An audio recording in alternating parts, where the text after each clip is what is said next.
अच्छा जी, तो हम टॉपिक शुरू करते हैं आज का। जो मैंने पिछली वीडियो बनाई थी वो थी कि अकाउंटिंग की डेफिनेशन क्या होती है। उसमें मैंने आपको बताया था कि जब आप बिल्कुल बेसिक लेवल पे अकाउंटिंग शुरू करें पढ़ना, तो आपको पता होना चाहिए कि आप क्या पढ़ रहे हैं ना। तो डेफिनेशन में आ रहा था कि हम मेजर करते हैं, उसको कम्युनिकेट करते हैं, प्रोसेस करते हैं फाइनेंशियल और नॉन फाइनेंशियल डाटा को। तो अब आप डेफिनेशन तो जानते हैं। दूसरी चीज़ जो है बिल्कुल बेसिक लेवल के लिए जब आप शुरू करें अकाउंटिंग को, वो ये है कि आप अकाउंटिंग पढ़ क्यों रहे हैं, मतलब अकाउंटेंट का काम क्या होगा, पर्पस क्या है अकाउंटिंग का। उसके लिए मैंने यहाँ पे गूगल पे अकाउंटिंग का पर्पस ओपन किया, आप यहाँ पे देख सकते हैं। मैं इसको हाईलाइट कर देता हूँ, ठीक है जी, ब्लू में आप देख सकते हैं। मैं कहता है कि the purpose of accounting is to accumulate and report on financial information about the performance. मतलब इकट्ठा करेगा डाटा को और रिपोर्ट करना उसको ऑन फाइनेंशियल इंफॉर्मेशन। इसमें नॉन फाइनेंशियल भी हो सकता है, लेकिन आसानी के लिए हम इसको सिर्फ फाइनेंशियल तक ही रखेंगे अभी बेसिक लेवल पे। अबाउट द परफॉर्मेंस, कि आपका जो बिजनेस है वो कैसे रन हो रहा है, अच्छा चल रहा है, बुरा चल रहा है, प्रॉफिट है या लॉस है, ठीक है, परफॉर्मेंस। उसकी फाइनेंशियल पोजीशन क्या है, मतलब कि जब आपने शुरू किया था तो आपके जो एसेट्स थे उनकी वैल्यू क्या थी और आज क्या वैल्यू है। फिर उसके cash flows of a business. Cash flow से मुराद है कैश, लिक्विड कैश, मतलब जो नोट है, करेंसी है, वो कितनी आपके पास है, बैंक में है चाहे आपकी दुकान में पड़ी हुई है, उसकी क्या सिचुएशन है, वो है नहीं है, कम है ज़्यादा, कैसे चल रही है। This information is then used to reach decisions about how to manage the business or invest in it or lend money to it, ठीक है जी। तो पर्पस है अकाउंटिंग का, हम अकाउंटिंग करते क्यों हैं, ठीक है। ये जो अकाउंटेंट का काम है वो क्या है, वो ये है कि जो भी बिजनेस में एक्टिविटी हो रही है, जो फाइनेंशियल है या नॉन फाइनेंशियल है, ठीक है, बेसिकली यहाँ पे से फाइनेंशियल की हम बात करें। फाइनेंशियल एक्टिविटी जो भी होगी, फाइनेंशियल से बात है जिसमें पैसा इन्वॉल्व है। आपने परचेज किया, आपने सेल किया, आपने बिल पे किए, आपने तनख्वाहें दी, आपने खुद अपने पैसे उठाए, हर चीज़ में पैसा पैसा पैसा इन्वॉल्व है। अब इन तमाम एक्टिविटीज़ को इकट्ठा करना एक जगह पे, ठीक है जी। इकट्ठा आप समझे कि आपने 100 ट्रांजेक्शन की, सेल्स की, तो सबको एक ट्रांजेक्शन बना लेगी सेल इक्वल टू 100 ट्रांजेक्शन के, मतलब 100 ट्रांजेक्शन, अगर 1 रुपए का एक ट्रांजेक्शन है तो 100 इंटू 1 हो गया 100। तो सेल्स के आगे एक्यूमुलेट होकर हम 100 की फिगर लिख देंगे, ठीक है जी, एक्यूमुलेट हो गया आपका डाटा। अब इसकी रिपोर्ट करना, रिपोर्ट क्या है कि ऐसी शक्ल में लेके आना है जो रीड करने वाले के लिए आसान हो, मतलब एक अच्छी शक्ल में लेके आना है कागज़ के ऊपर, मतलब तरतीब में हर चीज़ वाज़ेह हो, क्लियर हो, अंडरस्टैंडेबल हो, रेलिवेंट हो, रिलायबल हो, ठीक है जी। तो इसको रिपोर्ट करना है, डाटा इकट्ठा किया, उसको प्रोसेस करके उसको हमने रिपोर्ट कर दिया, रिपोर्ट किया और फिर उसके बाद कम्युनिकेट करना है किसको, स्टेक होल्डर को। स्टेक होल्डर सबसे पहले तो आप खुद होंगे, क्योंकि आपका बिजनेस है, आपको पता होना चाहिए कि आपका कारोबार कैसे चल रहा है, परफॉर्मेंस क्या है, कि इस महीने में या इस क्वार्टर में, इस साल में, 6 महीने में आपके बिजनेस ने कैसा परफॉर्म किया, नफ़ा कमाया, नुकसान कमाया, सेल्स कितनी की, खर्चे कितने किए। ये सारी इंफॉर्मेशन एक सफ़े के ऊपर हमने लेके आनी है, इस तरह से रिपोर्ट बनाई जाती है। फिर पोजीशन करके जब आपने शुरू किया था, आपने दुकान ली थी, ठीक है जी, उस पर आपने सामान डाला था इन्वेंट्री के नाम से। तो इन उसको जो आप अपना ट्रेडिंग का सामान लेते हैं, जो आपने बेचने हैं, जब उस सामान को आप परचेज करते हैं, उस सामान को जो आपने सेल करना तो हम इन्वेंट्री बोलते हैं। तो वो आपकी कितनी थी, मिसाल के तो 100 रुपये की थी, 1 साल गुजर गया, आज वो कितनी है।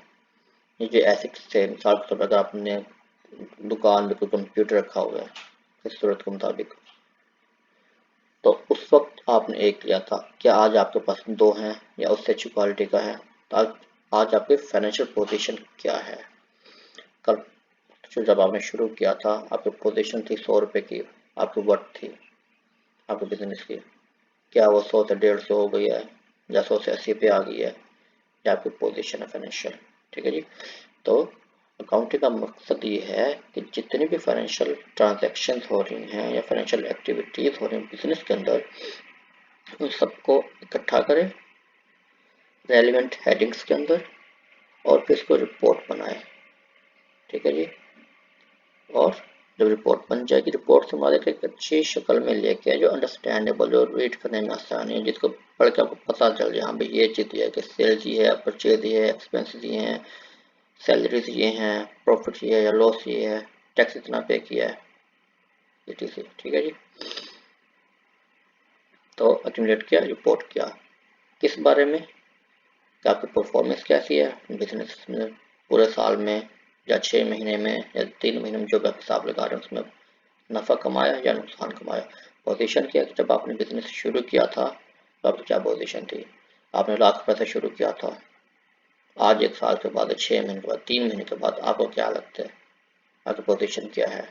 फिर फाइनेंशियल पोजीशन में 5 एलिमेंट आते हैं, वो हम बाद में डिस्कस करेंगे कि हम किस तरह से हमें पता चलता है कि पोजीशन हमारी मजबूत हो रही है या गिर रही है। 5 चीज़ें होती हैं जो फाइनेंशियल पोजीशन है, जिसको हम अगर पुराने लफ्ज़ों में बोलूँ तो बैलेंस शीट हम इसको कहते हैं। ठीक है जी। तो उसको हम बाद में डिस्कस करेंगे, लेकिन पोजीशन अच्छी है बुरी आपको बता देगी वो रिपोर्ट। आपके कैश फ्लोज के बारे में बता देगी। इसके अलावा 2 और चीज़ें होती हैं इसमें, इनको बाद में डिस्कस करेंगे। कभी फिलहाल 3 चीज़ें एज पर पर्पज जो यहाँ पे गूगल में दिखा रहे हैं कि परफॉर्मेंस बताएगा आपको, फाइनेंशियल पोजीशन बताना, कैश फ्लो बताना बिजनेस का, ये मकसद है अकाउंटिंग का। कि अकाउंटिंग जो है उसके ज़रिए आप अपनी performance, financial position, cash flows मतलब आपके पास हाथ में कितने रुपए हैं, इन हैंड एक्चुअल फिगर क्या है कैश के, कागजों में नहीं, असल में आपके पास क्या है बैंक में और आपके हाथ में, जिसका वाकई में इस्तेमाल कर सकते हैं, वो क्या अमाउंट है आपके पास। एक तो कैश फ्लो हो गया कि आपने किसी को उधार दिया हुआ, आपने उससे लेना है पैसे, आप कह रहे हैं हाँ कैश है, वो कैश नहीं है। कैश फ्लो में क्या असल जो आपके पास पड़ा हुआ कैश, उसको बताएगी वो नेगेटिव में है या पॉजिटिव में है। ये कैसे होते हैं इसको हम बाद में डिस्कस करेंगे, फिलहाल सिर्फ डेफिनेशन तक। और जब ये इन्फॉर्मेशन इकट्ठी हो जाएगी कि आपने सारा डाटा ले लिया, फाइनेंशियल रिपोर्ट बन गई, उसके ऊपर अब कम्युनिकेट आपने कर दिया। अगर कम्युनिकेट किसके साथ हो रही है, ऑब्वियसली जो उसका एंड यूजर है। सबसे पहले तो आप खुद होंगे, इसके बेस पर क्या होगा कि आपको डिसीजन मेकिंग करने में आसानी होगी। उसने एग्जांपल्स यहाँ पे दिए हैं, then used to reach decisions about how to manage the business, अपने बिजनेस को कैसे मैनेज करना है।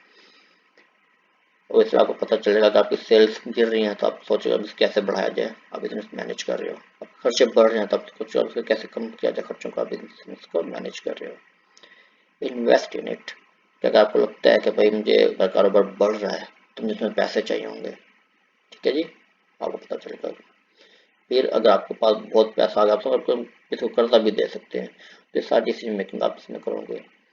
तो अकाउंटिंग का मकसद यह है कि बिजनेस की फाइनेंशियल एक्टिविटीज़ को इकट्ठा करके एक सफ़े पे इस अंदाज में पेश करना कि जिससे आपकी फाइनेंशियल परफॉर्मेंस साल की पता चल जाए। यूजुअली 1 साल की होती है, लेकिन आप 1 महीने की भी आप कर सकते हैं।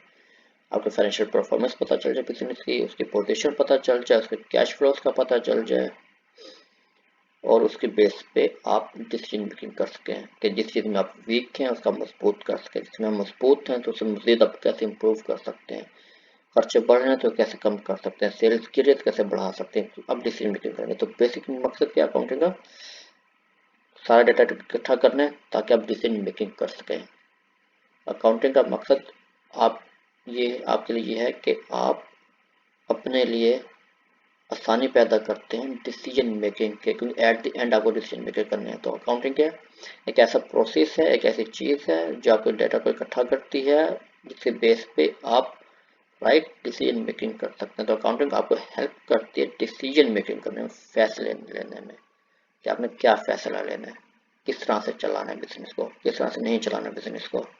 तो purpose of accounting to make you able to get to take to make decisions. Thank you ji. इसको पसंद आए तो शेयर कीजिए, सब्सक्राइब ज़रूर कीजिएगा, हो सकता है किसी को हेल्प हो जाए।